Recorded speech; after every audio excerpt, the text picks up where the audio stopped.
Gênesis capítulo 36. Os descendentes de Esaú. Esta é a história da família de Esaú, que é Edom. Esaú casou-se com mulheres de Canaã, com Ada, filha de Elon, o Hitita, e com Olibama, filha de Aná e neta de Zibeão, o Eveu, e também com Basemate, filha de Ismael e irmã de Nibaiote. Ada deu a Esaú um filho chamado Elifaz, Basemate deu-lhe Reuel, e Olibama deu-lhe Jeus, Jalão e Corá. Esses foram os filhos de Esaú que lhe nasceram em Canaã. Esaú tomou suas mulheres, seus filhos e filhas e todos os de sua casa, assim como seus rebanhos, todos os outros animais e todos os bens que havia adquirido em Canaã, e foi para outra região, para longe do seu irmão Jacó. Os seus bens eram tantos que eles já não podiam morar juntos. A terra onde estavam vivendo não podia sustentá-los, por causa dos seus rebanhos.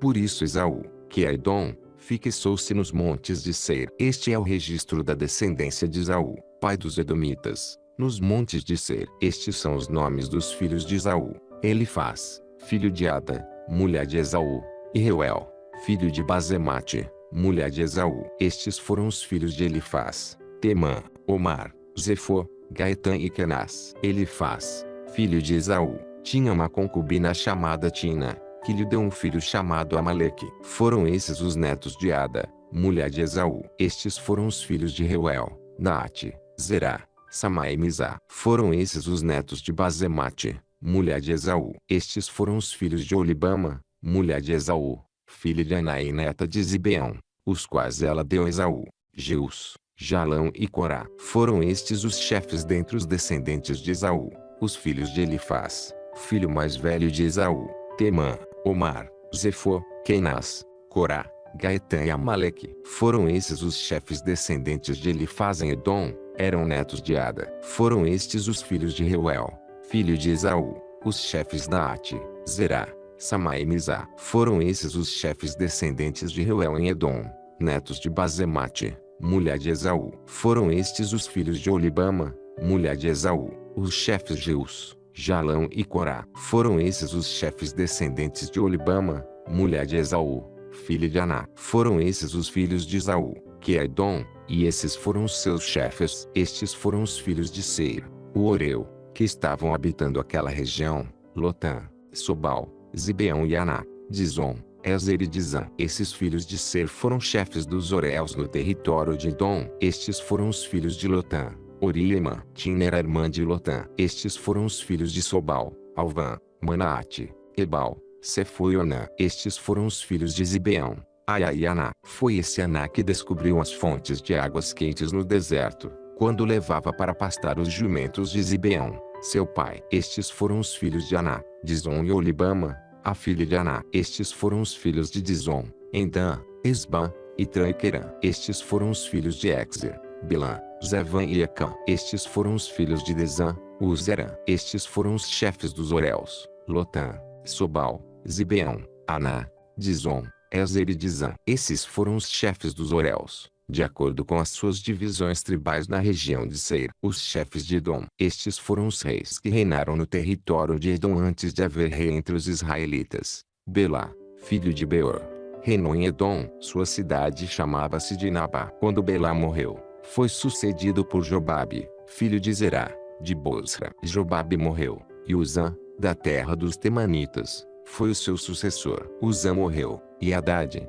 filho de Bedade, que tinha derrotado os midianitas na terra de Moabe, foi o seu sucessor. Sua cidade chamava-se Avite. Hadade morreu, e Sanlá de Masreca foi o seu sucessor. Sanlá morreu, e Saul, de Reobote, próximo ao Eufrates, foi o seu sucessor. Saul morreu, e Baanã, filho de Aquibor, foi o seu sucessor. Baanã, filho de Aquibor, morreu, e Hadade foi o seu sucessor. Sua cidade chamava-se Paú, e o nome de sua mulher era Meetabel, filha de Matrede, neta de Mesabe. Estes foram os chefes descendentes de Esaú, conforme os seus nomes, clãs e regiões: Olibama, Elá, Pinom, Kenaz, Temã, Mibzar, Tina, Alva, Getete, Magdiel e Irã. Foram esses os chefes de Edom. Cada um deles fixou-se numa região da terra que ocuparam. Os Edomitas eram descendentes de Esaú. Gênesis capítulo 37. O sonho de José. Jacó habitou na terra de Canaã, onde seu pai tinha vivido como estrangeiro. Esta é a história da família de Jacó. Quando José tinha 17 anos, pastoreava os rebanhos com seus irmãos, ajudava os filhos de Bila e os filhos de Zilpa, mulheres de seu pai, e contava ao pai a má fama deles. Ora, Israel gostava mais de José do que de qualquer outro filho, porque ele havia nascido em sua velhice. Por isso mandou fazer para ele uma túnica longa.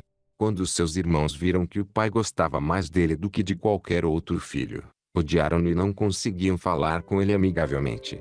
Certa vez, José teve um sonho e, quando contou a seus irmãos, eles passaram a odiá-lo ainda mais. Ouçam o sonho que tive, disse-lhes. Estávamos amarrando os feixes de trigo no campo, quando o meu feixe se levantou e ficou em pé, e os seus feixes se ajuntaram ao redor do meu e se curvaram diante dele. Seus irmãos lhe disseram: então você vai reinar sobre nós? Quer dizer que você vai nos governar? E o odiaram ainda mais, por causa do sonho e do que tinha dito. Depois teve outro sonho e contou aos seus irmãos: tive outro sonho, e desta vez o sol, a lua e 11 estrelas se curvavam diante de mim. Quando contou ao pai e aos irmãos, o pai o repreendeu e lhe disse: que sonho foi esse que você teve? Será que eu, sua mãe, e seus irmãos viremos a nos curvar até o chão diante de você? Assim seus irmãos tiveram ciúmes dele. O pai, no entanto, refletia naquilo. José vendido pelos irmãos. Os irmãos de José tinham ido cuidar dos rebanhos do pai, perto de Siquém. E Israel disse a José: como você sabe, seus irmãos estão apacentando os rebanhos perto de Siquém. Quero que você vá até lá. Sim, senhor, respondeu ele. Disse-lhe o pai: vá ver se está tudo bem com os seus irmãos e com os rebanhos, e traga-me notícias. Jacó enviou quando estava no vale de Hebrom. Mas José se perdeu quando se aproximava de Siquém.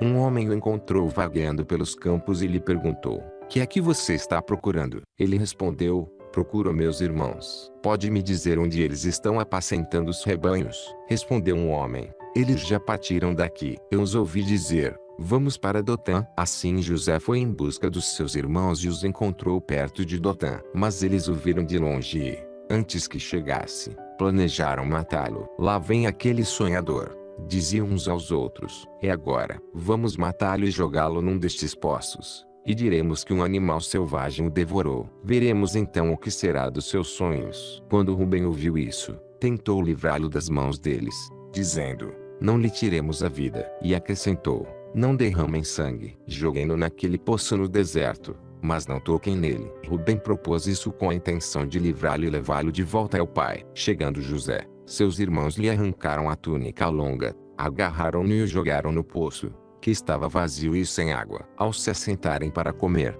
viram ao longe uma caravana de ismaelitas que vinha de Gileade. Seus camelos estavam carregados de especiarias, bálsamo e mirra, que eles levavam para o Egito. Judá disse então a seus irmãos: que ganharemos se matarmos o nosso irmão e escondermos o seu sangue? Vamos vendê-lo aos ismaelitas. Não tocaremos nele, afinal é nosso irmão, é nosso próprio sangue. E seus irmãos concordaram. Quando os mercadores ismaelitas de Midian se aproximaram, seus irmãos tiraram José do poço e o venderam por 20 peças de prata aos ismaelitas, que o levaram para o Egito. Quando Rubem voltou ao poço e viu que José não estava lá, rasgou suas vestes e, voltando a seus irmãos, disse: o jovem não está lá. Para onde irei agora? Então eles mataram um bode, mergulharam no sangue a túnica de José e a mandaram ao pai com esse recado: achamos isto. Veja se é a túnica de teu filho. Ele a reconheceu e disse: é a túnica de meu filho. Um animal selvagem o devorou. José foi despedaçado. Então Jacó rasgou suas vestes, vestiu-se de pano de saco e chorou muitos dias por seu filho. Todos os seus filhos e filhas vieram consolá-lo, mas ele recusou ser consolado, dizendo: não. Chorando descerei à sepultura para junto de meu filho. E continuou a chorar por ele. Nesse meio tempo, no Egito, os midianitas venderam José a Potifar, oficial do faraó e capitão da guarda. Gênesis capítulo 38. Judá e Tamar. Por essa época, Judá deixou seus irmãos e passou a viver na casa de um homem de Adulão, chamado Ira. Ali Judá encontrou a filha de um cananeu chamado Suá e casou-se com ela. Ele a possuiu. Ela engravidou e deu à luz um filho, ao qual ele deu o nome de Er. Tornou a engravidar, teve um filho e deu-lhe o nome de Onã. Quando estava em Quezibe, Ela teve ainda outro filho e chamou Selá. Judá escolheu uma mulher chamada Tamar para seu filho mais velho. Mas o Senhor reprovou a conduta perversa de filho mais velho de Judá, e por isso o matou. Então Judá disse a Onã: case-se com a mulher do seu irmão, cumpra as suas obrigações de cunhado para com ela e dê uma descendência a seu irmão. Mas Onã sabia que a descendência não seria sua. Assim, toda vez que possuía a mulher do seu irmão, derramava o sêmen no chão para evitar que seu irmão tivesse descendência.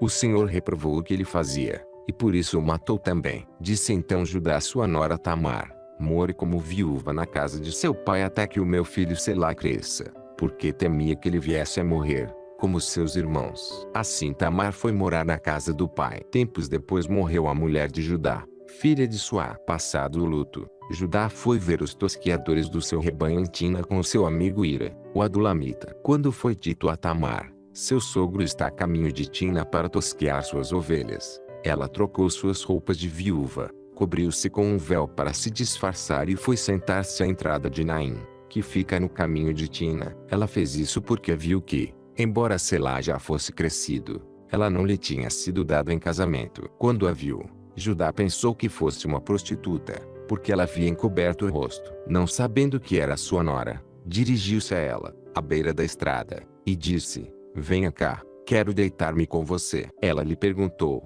o que você me dará para deitar-se comigo? Disse ele: eu lhe mandarei um cabritinho do meu rebanho. E ela perguntou: você me deixará alguma coisa como garantia até que o mande? Disse Judá: que garantia devo dar-lhe? Respondeu ela: o seu selo com o cordão, e o cajado que você tem na mão. Ele os entregou e a possuiu, e Tamar engravidou dele. Ela se foi, tirou o véu e tornou a vestir as roupas de viúva. Judá mandou o cabritinho por meio de seu amigo adulamita, a fim de rever da mulher sua garantia. Mas ele não a encontrou, e perguntou aos homens do lugar: onde está a prostituta cultual que costuma ficar à beira do caminho de Naim? Eles responderam: aqui não há nenhuma prostituta cultual. Assim ele voltou a Judá e disse: não a encontrei. Além disso, os homens do lugar disseram que lá não há nenhuma prostituta cultual. Disse Judá: fique ela com o que lhe dei. Não quero que nos tornemos objeto de zombaria. Afinal de contas, mandei a ela este cabritinho,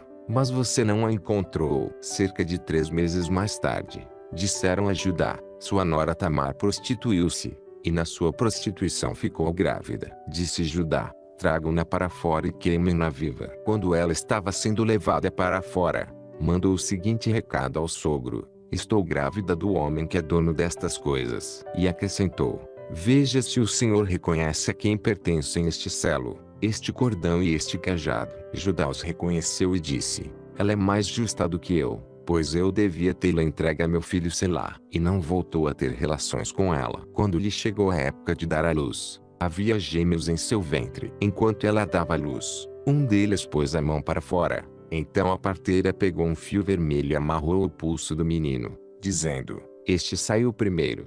Mas, quando ele recolheu a mão, seu irmão saiu. E ela disse: então você conseguiu uma brecha para sair. E deu-lhe o nome de Perez. Depois saiu seu irmão que estava com o fio vermelho no pulso, e foi-lhe dado o nome de Zerá. Gênesis capítulo 39. José e a mulher de Potifar. José havia sido levado para o Egito, onde o egípcio Potifar, oficial do faraó e capitão da guarda, comprou um dos ismaelitas que o tinham levado para lá. O Senhor estava com José, de modo que este prosperou e passou a morar na casa do seu senhor egípcio. José era atraente e de boa aparência.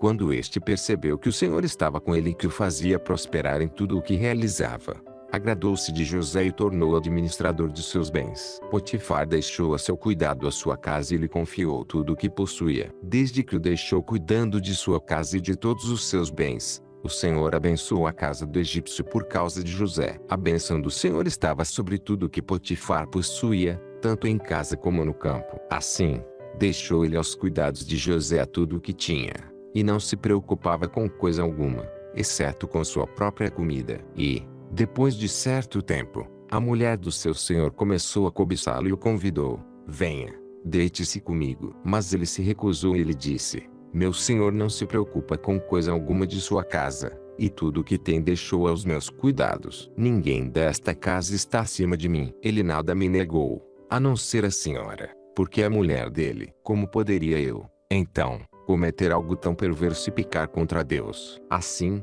embora ela insistisse com José dia após dia, ele se recusava a deitar-se com ela e evitava ficar perto dela. Um dia ele entrou na casa para fazer suas tarefas, e nenhum dos empregados ali se encontrava. Ela o agarrou pelo manto e voltou a convidá-lo. Vamos, deite-se comigo. Mas ele fugiu da casa, deixando o manto na mão dela. Quando ela viu que, ao fugir, ele tinha deixado o manto em sua mão, chamou os empregados e lhes disse: Vejam, este hebreu nos foi trazido para nos insultar. Ele entrou aqui e tentou abusar de mim, mas eu gritei. Quando me ouviu gritar por socorro, largou seu manto ao meu lado e fugiu da casa. Ela conservou o manto consigo até que o senhor de José chegasse à casa. Então repetiu-lhe a história. Aquele escravo hebreu que você nos trouxe aproximou-se de mim para me insultar. Mas, quando gritei por socorro, ele largou seu manto ao meu lado e fugiu. Quando seu senhor ouviu o que a sua mulher lhe disse, foi assim que o seu escravo me tratou.